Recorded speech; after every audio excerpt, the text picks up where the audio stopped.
अस्सलाम वालेकुम वरहमतुल्लाहि वबरकातुहू। मैं हूँ दादा homeopath doctor Mohammad Siddiq, Ishal homeopathic clinic उकाड़ा से। आज की हमारी होम्योपैथिक रेमेडी का नाम है मेलेंड्रीनम, जो चीचक का नसोड़ है। लिहाजा चीचक, चीचक के दाने, चीचक की वबा, ये जो होम्योपैथिक रेमेडी है, ये वबा से पहले प्रोफाइलेक्शन के तौर पर, वैक्सीनेशन के तौर पर इस्तेमाल की जा सकती है। जब वबा इसकी फैल जाए, चीचक जिसमें दाखिल हो जाए, उसकी अलामात नमूदार हो जाए, तो इलाज भी यही है। और चीचक के बद असरात, अगर कोई दाने अंदर रह गए हैं, अंदर का कोई उज़्व जो है वो इन्वॉल्व हो गया है, या जैसे चीचक के जो दाने होते हैं वो अपने निशान छोड़ जाते हैं, तो उन निशानों को ख़त्म करने के लिए भी यही मेलेंड्रीनम दवा है।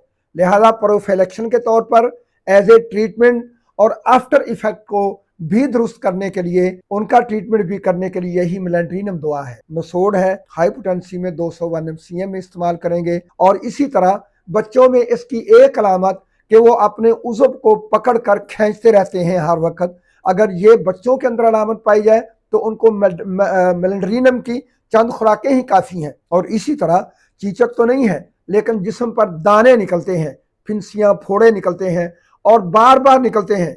एक अभी दाना मुकम्मल हुआ नहीं, दूसरा साथ निकल गया, तीन चार और निकल है, 5-7 और निकल है, पहले ठीक हुए नहीं। जब ये जिल्द के दानों के निकलने की कैफियत हो तो मेलेंड्रीनम को कभी नहीं भूलिएगा, 201 mcm में दीजिएगा। और इसकी बार बार इसको रिपीट करने की ज़रूरत नहीं है। इंशाल्लाह चंद खुराकों से ये चीचक की वबा से पहले, चीचक की बीमारी के दौरान और उसके बाद आफ्टर इफेक्ट, और जिस्म के जल्दी अमराज के लिए अल्हम्दुलिल्लाह मुकम्मल शिफा याबी का पैगाम है। अस्सलाम वालेकुम।